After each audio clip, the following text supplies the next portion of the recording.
So I've been testing the TP-Link Archer BE230, and honestly, this thing surprised me. For a budget Wi-Fi 7 router, it's sitting around R1633 to R1850, which is wild considering what you're getting.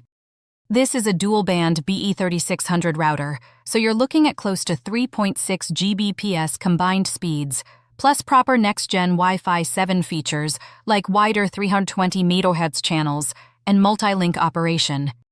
In real use, near the router, the 5 GHz performance is seriously fast, easily enough to max out most gigabit fiber connections. The 2.4 GHz band also holds up better than expected at range. You also get a 2.5 Gbps WAN port and a 2.5 Gbps LAN port, which is great for future-proofing. Now the trade-offs. There's no 6 GHz band, and performance does drop off through thicker walls. So it's not ideal for big multi-story homes.